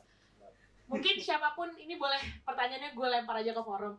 Apa kalau tadi kita udah dengar kalau misalnya Pak Ganjar jadi, ini akan terjadi tak KTP Sakti, satu rumah satu sarjana, sekolah gratis. Kalau nggak jadi, menurut kalian apa yang akan terjadi nanti ke depannya untuk Indonesia? Dan jaminan apa bahwa Pak Ganjar nggak kayak presiden-presiden sebelumnya yang kemudian di ujung masa jabatannya dia merubah yang tadinya kepentingan rakyat jadi kepentingan pribadi gitu. Apa jaminan? Ada yang mau jawab duluan? Ada yang mau jawab dulu? Kalau ada yang mau jawab boleh. Oh, kita cap-cip lagi ya. Iya dong. Ini sih 100% perempuan. Jadi Aldi bisa aja lebih. Halo, aku Margareta Putri dari Generasi Pemenang. Aku mau tanya ke Mbak Nabila, karena ini dari hasil survei aku dan tim di bawah dari bulan September. Aku sempat survei ke bawah Mbak Kakak Rumput. Nah, Mbak tadi kan di Tangsel ya? dari hasil survei kita semua juga tahu sih sebenarnya kalau yang namanya wilayah Banten itu adalah wilayah dinasti politik. Nah, karena tadi nggak pernah dibahas nih tentang dinasti politik ya, semua ngebahas tentang ya anak haram konstitusi, lalu dan lain-lain lah. Intinya semangatnya sama. Oh ya, semangatnya sama. Oke. Nggak, ini karena ini kan juga anak muda perlu tahu, apalagi Gen Z nih, Mbak. Kalau Mbak ada dua ya Mbak yang pertanyaannya. Yang pertama adalah bagaimana Mbak Nabila istilahnya tuh menghadapi atau mungkin ada strategi atau apapun itu ketika nyelek di dapil Tangsel itu dan menghadapi yang namanya dinasti politik di situ. Kita tahu lah Ibu Ratu itu kan kemana-mana ya tersebar. Lalu Ibu Ratu juga. Makanya ini mau ganti ini nih. Amin. Lalu yang kedua adalah aku juga turun ke bawah, masuk di komunitas anak muda dan ternyata masih banyak yang apatis Mbak. Apalagi kayak semester-semester awal 3 dan 5 itu masih banyak. Dan mereka itu juga rata-rata selalu bilangnya gini, ngapain gue masuk politik atau gue mau milih di dalam politik? Karena kan udah tahu nih yang namanya dinasti politik, paling yang juga menang itu aja. Nah, gimana tanggapan Mbak Nabila terkait tentang anak muda yang sebenarnya itu masih aja yang apatis terhadap politik, khususnya yang quote-and-quote-nya adalah dinasti politik. Itu aja sih Mbak, thank you. Kalau yang lainnya udah gak perlu tenang nih, aman. Itu aja sih Mbak, thank you Mbak. Oke. Oh, aku dulu boleh diinget-inget pertanyaannya ya. Boleh diingat-ingat ya. Belakang. Oh, satu lagi kedua nih. Cowok. Satu lagi ya. Satu lagi ya. 3 aja 3. Itu saya dong. Udahan mana? Kita biasa sendiri. Saya dong. Udahan dong. Terima kasih dong. Oke. Saya dong. Iya. Bentar ya, aja deh better sweet. Ini buat Mbak Vivian. Izin ya saya berdiri. Siap. Biar satu Jujur tadi ruangan ini cukup dingin. Setelah diskusi cukup hangat. Ya, ini artinya ada satu spirit optimisme terhadap politik Indonesia bahwa akan maju dan unggul. Begini, tadi Mas Seno menyampaikan terkait jejak rekam Pak Ganjar. Dan itu peristiwa itu adalah peristiwa catatan sejarah bagaimana Pak Ganjar dia memperjuangkan demokrasi dan politik di Indonesia. Tadi juga tadi Mas menyampaikan terobosan Pak Ganjar dalam mewujudkan kesejahteraan masyarakat khususnya di Jawa Tengah. Ini Mas, kami ini kan dari daerah 3T, tertinggal, terluar, dan terdepan. Bahkan tanda petik termiskin di Indonesia. Ya. Mana, Mas? Saya dari Kepulauan Nias. Mas, kalau Pak Ganjar sudah datang ke sana melalui jaringan alumni dari UGM itu, Akadama, ya. Mas, itu di sana itu sangat menyedihkan, Mas. Jalan nasional, jalan provinsi itu sangat menyedihkan. Itu di sana itu bisa pelihara ikan lele di jalan, Mas. Tapi sayangnya, Mas, di sana itu sampai petinggi-petinggi datang ke sana itu Tidak ada perbaikan. tidak ada perbaikan, tidak ada perubahan. Ya, ini juga saudara saya dari timur, Mas. Nah, gini, Mas. Tadi Mas sampaikan tadi Pak Ganjar menginisiasi terkait pemekaran daerah di Indonesia. Kalau ini ada ratusan CDOB di Indonesia nantinya, ya, yang akan diperjuangkan oleh berbagai seluruh masyarakat di Indonesia. Tetapi ini akan menjadi terjadi pertentangan di ruang publik. Mereka mengatakan ini supaya tercipta raja-raja kecil di daerah. Itu menjadi tendensius. Dan kedua, melalui Kementerian Keuangan, kebijakan fiskal mengatakan APBN kita terbatas. Ini sangat menyedihkan, Mas. Ini ketika Papua dimekarkan menjadi 6 provinsi, sementara di Indonesia juga ada ratusan yang akan memperjuangkan nasibnya. Tapi kenyataannya tidak terjadi, Mas. Apakah ini menjadi komitmen Pak Ganjar akan melakukan itu? Kedua, kami menghendaki, Mas, penegakan hukum di Indonesia ini harus benar-benar ada. Jelas. Saya mau, ya, kita tahulah, ketiga capres ini sama baiknya, Mas. Sama cerdasnya, visioner, kata-katanya bagus, ya kan, janji-janjinya bagus. Boleh nggak Pak Ganjar mengatakan kepada rakyat Indonesia, nantinya setelah dia terpilih, saya akan tajam kepada teman saya, begitu juga siapapun. Bisa nggak demikian? Tidak boleh ada sama lawan tajam, sama teman tidak. Kita pegangan kita adalah konstitusi. Spirit itu yang kita sampaikan ke masyarakat. Sangat sulit ya, sebagus apapun program ini Mas. Ketika BN itu Mas dikorupsi, dipermainkan, kita tahulah ya. Bagaimana komite propaganda terhadap pemberantasan korupsi itu? Oke. Ya itu Mas. Artinya itulah saya pribadi saya ingin meminta Pak Ganjar untuk mengatakan di panggung itu terkait semangatnya dalam pemberantasan korupsi. Semua sama Mas, mereka menyampaikan saya akan perkuat KPK bla bla bla. Bisa enggak Pak Ganjar mengatakan saya kepada saudara saya akan tajam. Saya akan main-main. Oke. Nah itu Mas, tolong disampaikan sama Pak Ganjar, itu harapan kami. Dan juga terkait kesejahteraan di daerah kepulauan Mas, 3T. Itu jangan jadi bahan hanya meeting. Tadi kemarin itu Pak Jokowi mengatakan itu untuk penanggulangan kemiskinan di Indonesia itu Mas, ratusan miliar hanya untuk meeting Mas. Iya. Itu fakta. Pak Ganjar bisa mengatakan itu enggak, dan nantinya enggak memperjuangkan enggak. Iya kan? Tapi kami meyakini sih Pak Ganjar akan menang. Iya kan? Amin. Pasti. Kalau hatinya benar-benar untuk rakyat. Kan begitu. Pasti kami juga kita memperjuangkan. Nah gitu Mas.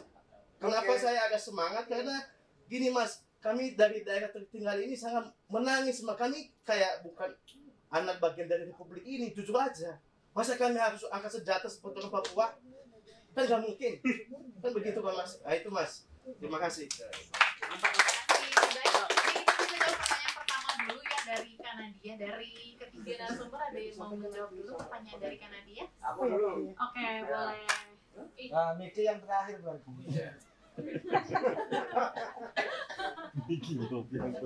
Sama semuanya. Aku jawab seingat gua aja dari pertanyaan pertama. Boleh. Pokoknya mana yang aku ingat aku jawab. Nah, sebenarnya Mas, tagline utama dan terutama dari kampanye Ganjar Mahfud itu adalah tentang pemberantasan korupsi. Sebenarnya, kalau kita cermati dalam setiap kampanye, Pak Ganjar itu kan capres yang nggak suka monolog, ngomong sendiri gitu, di depan pendukungnya. Tapi sukanya dialog. Artinya apa? Dia membangun atau memberikan peluang untuk orang menanyakan kepada dia persoalan-persoalan kritis. Dia membuka ruang untuk orang lain berbeda pendapat pada dia. Maka dibuatlah acara misalnya kemarin demokrasi itu, generasi perintis lah apa, segala macam acara kampanye di kampung-kampung dengan warga, bahkan juga datang ke seminar-seminar kampus di berbagai daerah. Artinya beliau terbuka. Nah dalam setiap kesempatan itu sebenarnya tagline utama dari kampanye pasangan Ganjar Mahfud itu adalah pemberantasan korupsi. Itu intinya. Maka tagline utamanya adalah gaspol. Itu cara untuk mencapai visi misi beliau yang tertuang di buku itu. Apa gaspol? Gaspol itu gandakan anggaran. Kemudian sikat korupsi, S-nya itu sikat korupsi. Polnya itu poles birokrasi dengan digitalisasi. Mungkin Pak Ganjar tidak pernah menceritakan tentang sikapnya saat menghadapi kawan sendiri yang melanggar hukum. Kenapa? Karena beliau tidak pernah punya track record di dalam bidang penegakan hukum. Kebijakan beliau adalah sebagai pembuat kebijakan di legislatif maupun di eksekutif. Tapi Pak Mahfud sering Mas. Kenapa Pak Mahfud sering? Karena case-nya atau track record beliau selama ini ya di bidang hukum. Dia punya kesempatan, dia punya panggung untuk melindungi teman-temannya misalnya, tapi tidak dia lakukan. Dan itu terjadi melalui track record panjang beliau. Gus Dur menyebut Pak Mahfud sebagai peluru tak terkendali. Kenapa? Karena ini martir atau mortir ini bisa meledak di mana-mana. Di mana-mana. Pada saat suatu ketika dia harus menyelesaikan kasus Asabri, itu dia ditelepon katanya, ini cerita, oleh seorang yang mengaku sebagai jenderal bintang 3 dan minta untuk menghentikan kasus itu.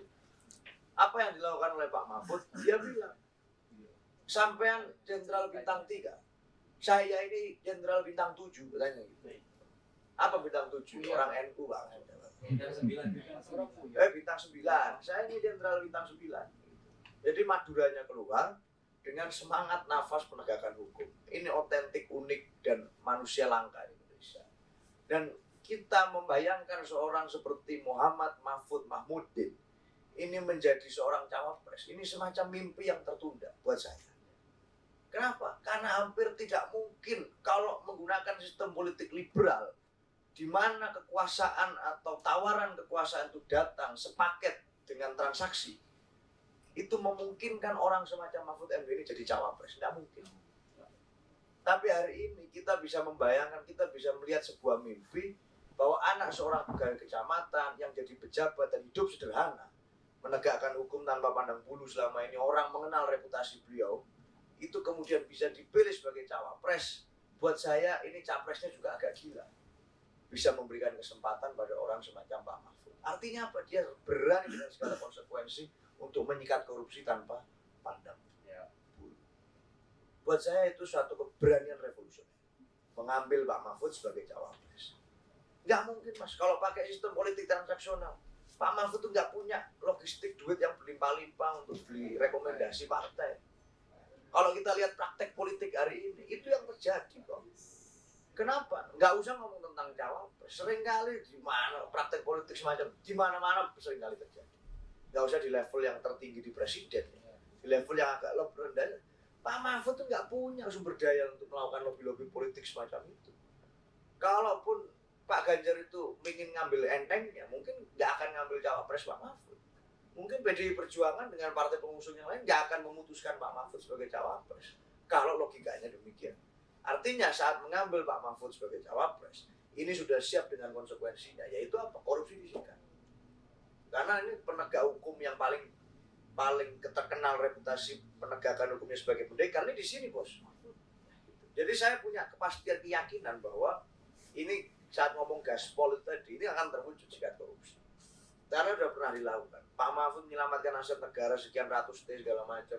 Itu kita breakdown hitung-hitungan matematikanya ketemu. Dan artinya saat anggaran negara ini bisa diefisiensi dengan cara tadi sikat korupsi dan poles birokrasi dengan digitalisasi, maka anggaran kita akan jauh lebih efektif. Contohnya gimana? Poles birokrasi dengan digitalisasi. Kenapa harus dilakukan? Biar transparan, Pak. Biar apa? Tidak ada pungli-pungli lagi. Tidak ada lagi tarian-tarian liar. Kalau orang supir truk itu tidak ada asmoro, Pak. Asmoro itu yang minta-minta itu. Saat orang lewat, yang dulu disikat sama Pak Ganjar di jembatan layang. Berapa tahun yang lalu dulu waktu awal jadi gubernur. Nggak ada lagi itu sekolah dibangun speknya berbeda dengan yang diproposalkan ke pemerintah daerah. Yang ditendang temboknya sama Pak Ganjar sampai protol itu temboknya. Nggak akan terjadi. Kenapa? Kan transparan semua, orang bisa ngecek. Bukan hanya pemerintah saja, tapi masyarakat umum pun bisa mengecek. Apalagi one single data Indonesia. Itulah yang akan dilakukan Pak Ganjar sehingga tidak ada lagi kebocoran data penerima bansos. Kenapa? Karena dalam sistem big data yang dibuat pemerintah, orang yang berhak mendapatkan PKH mana, berhak mendapatkan Indonesia Sehat mana, Indonesia Pintar mana, ini semua ada sistemnya. Jadi namanya apa? Kominfo itu nggak cuma ngurusi akun-akun politik di media sosial, nggak ngeblokir akun-akun politik, tapi itu nanti akan dibuat untuk mengelola single data Indonesia tadi, sehingga tidak ada kebocoran. Nggak ada lagi kita ngomong cyber security takut-takut. Karena apa? Pemerintahnya steady, siap dan paham dengan situasi itu. Maka diluncurkan program yang disebut tadi, KTP Sakti. Apa KTP Sakti? Orang ibu-ibu di pasar datang ke kantor kecamatan menunjukkan KTP doang, petugas kecamatan tahu ini orang berhak dapat beras atau enggak. Ini orang berhak dapat PKH atau enggak? Ini orang berhak enggak dapat Indonesia Sehat? Ini orang berhak dapat prakerja apa enggak? Enggak usah lagi nyimpan kartu banyak-banyak. Ini paling mudah ya. Coba kita bayangkan, berapa anggaran negara yang harus keluar saat setiap tahun kita harus mencetak sekian ribu kartu dengan beragam jenis variabelnya itu. Anggaran negara berapa yang keluar nanti? Enggak karu-karuan banyak. Kalau ini dipersingkat, dipotong semua jeret, tinggal cukup satu KTP. Selesai, Pak. Berapa triliun ini anggaran negara satu tahun? Anggaran ini bisa dimaksimalkan untuk bangun puskesmas. Anggaran ini bisa dimaksimalkan untuk bangun jalan di Nias. Jadi nggak ada lagi kan lele di jalan-jalan. Anggaran ini bisa digunakan untuk bangun sekolah, untuk biaya beasiswa anak satu keluarga satu sarjana dan seterusnya. Saat dihitung 21 program unggulan Ganjar Mahfud di visi misi yang tercantum itu hanya membutuhkan anggaran 506 triliun. 506. Nggak kira-kira, nggak estimasi, sudah dihitung dengan matang 506 untuk 21 program.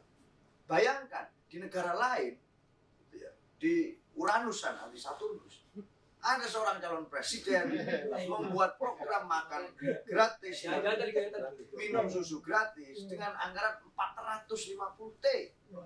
Satu program, bos.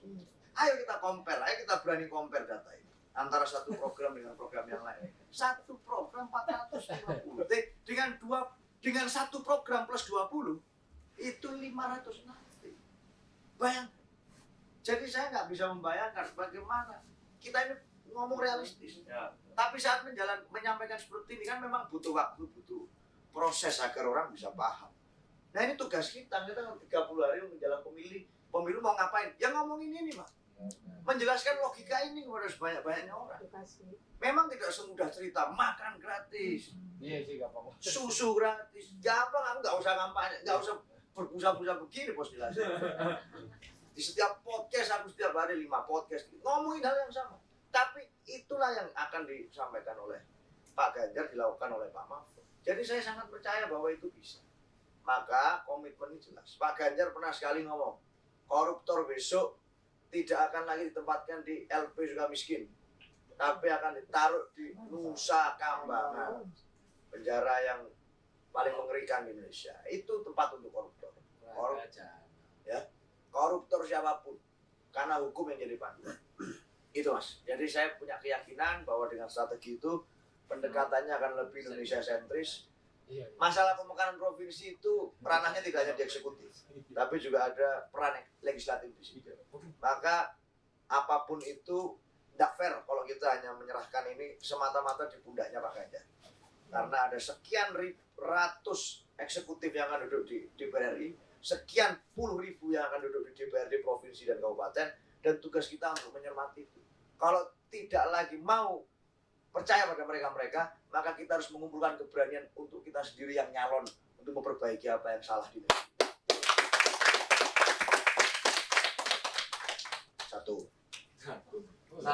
Satu lagi. Ya, aku jelasin biar lengkap.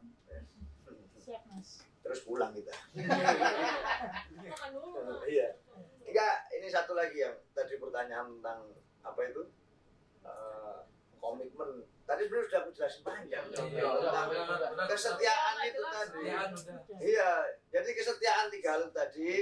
Jadi tolak ukur untuk melihat orang ini. Jadi tapi ini penting. Kita nggak pernah bisa tahu orang ini akan selamanya setan atau selamanya malaikat. Enggak. Iya benar.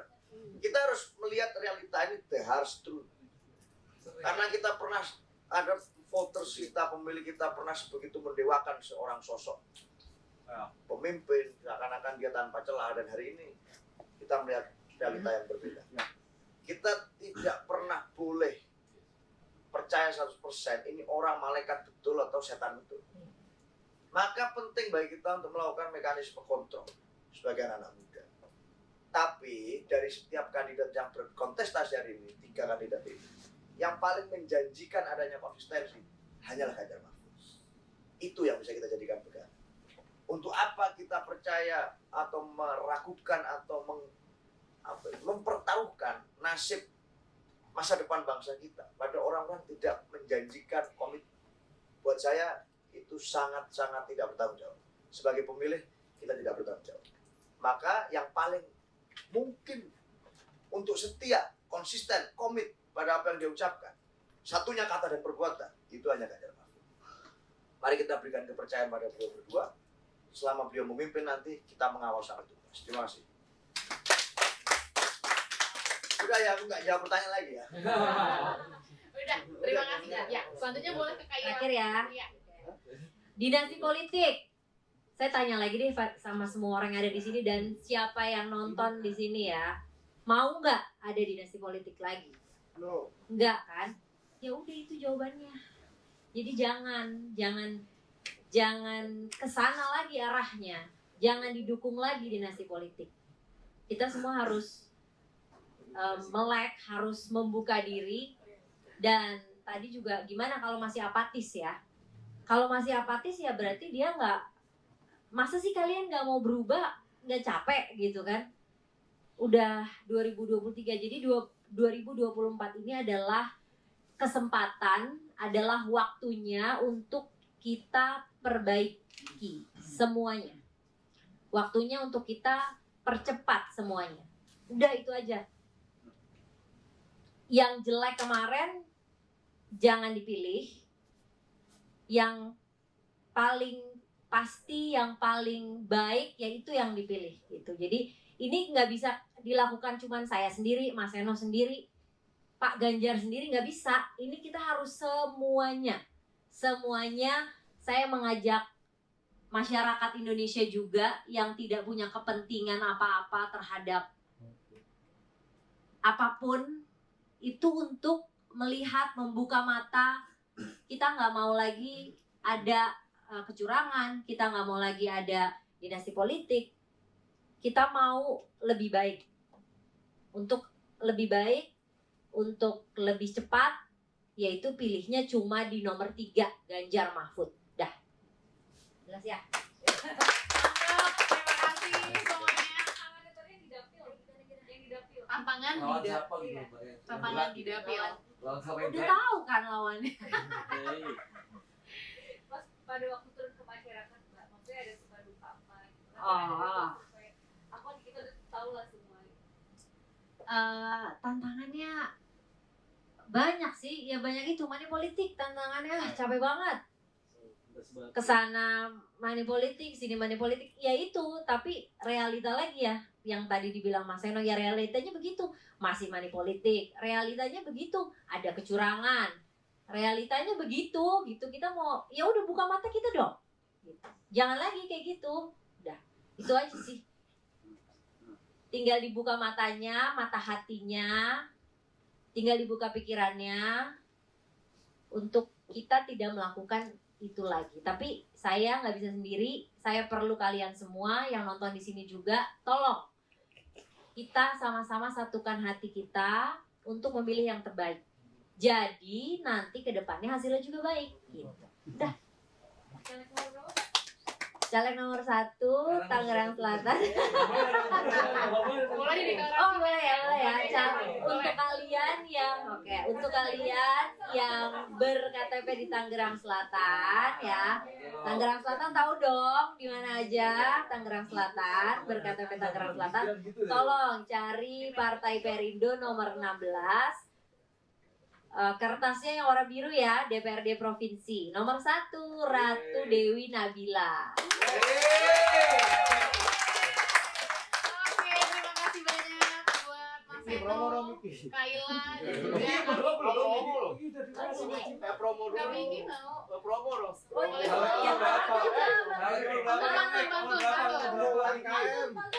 Tangsel ini Banten kan? Iya. Ratu yang ini loh ya, bukan ratu yang lain. Ingat ya, ratunya yang ini, bukan ratu yang lain. Biar makin cakep acaranya. Mbak, ini bukan acara pernikahan.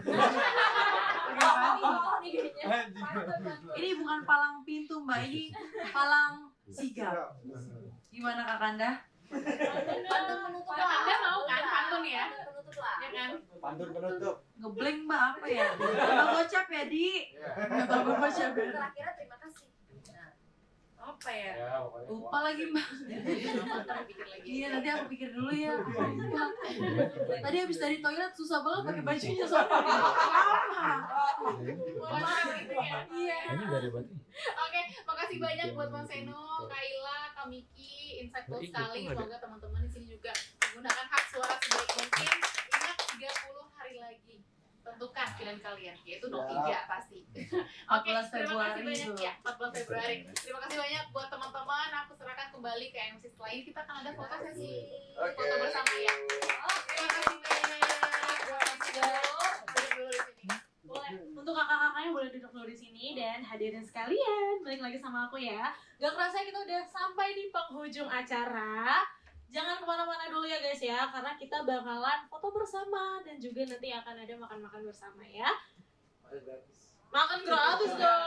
Pasti Langsung dong. bayar. Pakai susu gak? Enggak sih, kebetulan.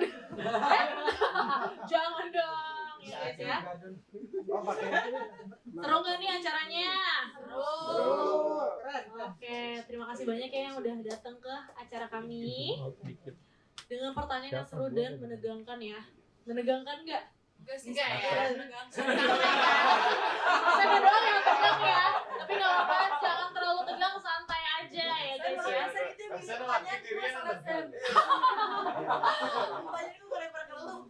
Ada benernya juga sih. Ini tambah panas ruangannya. Bukannya diskusi AC dikecilin. Ada dia. Atau ada yang mau tanya lagi? Oh, udah ya. Udah ya. Fotonya udah nih. Fotonya belum dong nanti kita akan berfoto bersama ya. Nah, semoga untuk kalian-kalian nih yang udah berdiskusi sama kita, terus juga kakak-kakak yang udah nyampein ilmu-ilmu yang bermanfaat juga nih. Untuk anak-anak muda, semoga kalian makin kreatif ya. Dan jangan lupa nih guys, jangan golput ya, harus bisa menentukan pilihan kalian. Oke, nah aku mau kasih tau ke kalian nih, jangan lupa ya, kalian harus banget nih follow sosial medianya Sigap. Udah pada follow belum? Bener, mana coba lihat satu-satu. Udah pada follow belum? Maksa gitu ya. Kali-kali lagi. Follow dulu, udah pada follow pagi belum? sore siang ini kan. Kita ada Instagram, YouTube, sama TikTok. Harus banget di follow dulu ya, karena kita bakalan ngadain acara lagi yang seru-seru. Dan pastinya untuk kakak-kakak semuanya di sini harus datang ya. Iki acara mungkin di sini. Mantap dong ya. Mungkin di sini guys. Boleh kalau misalnya mau ada segmen lagi. Nah, aku mau ngasih tahu nih ke kalian semua kalau kita tuh juga punya merchandise. Untuk yang udah bertanya dan juga untuk kakak-kakak, moderator dan speakersnya. Makan gratis. Merchandise-nya enggak dong, ada dong. Di luar itu. Di luar itu.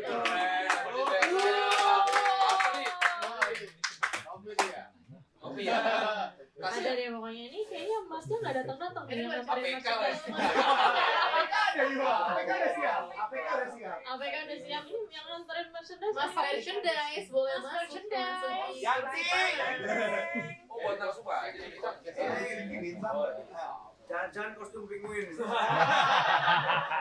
Itu udah kita siapkan untuk Seno. Untuk yang tadi bertanya ada 3 orang, nanti aku bakalan kasih ke kalian juga merchandise khusus untuk kalian udah tanya-tanya ya guys ya. Nah ini merchandise untuk speakers dulu. Iya, bisa diserahkan secara simbolis ya.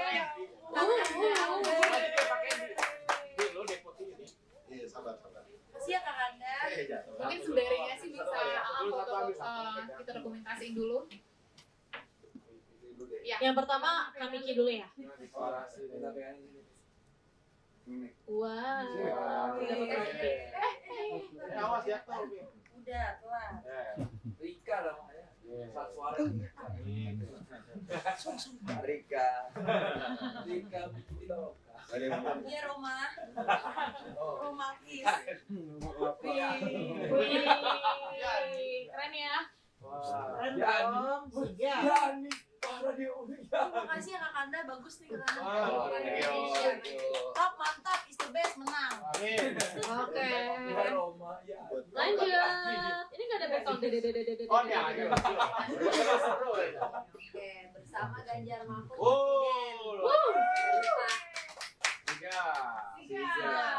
Tiga pelawan. Bila kalau betul lawan kita siap. Alba jangan mahal. Mahal kalau mereka mau. Baratu tapi soalnya di sini rela berkorban semua. Rela ditinggal. Gak enakan. Keren banget ya. Kameramen boleh difoto dulu ya. Foto. Oh ya, berdua masih. Boleh difoto dulu. Posting story pasti. Thank you bro. Boleh kameramen. Kamera acaranya Aldi. Apa kita munduran? Munduran kali ya. Nih, ya mundurin. Properti. Kita emang tipikal. Iya. Emang naruh di bawah. Ya. Naruh di logistik kalian. Ikutan dong. Ayo.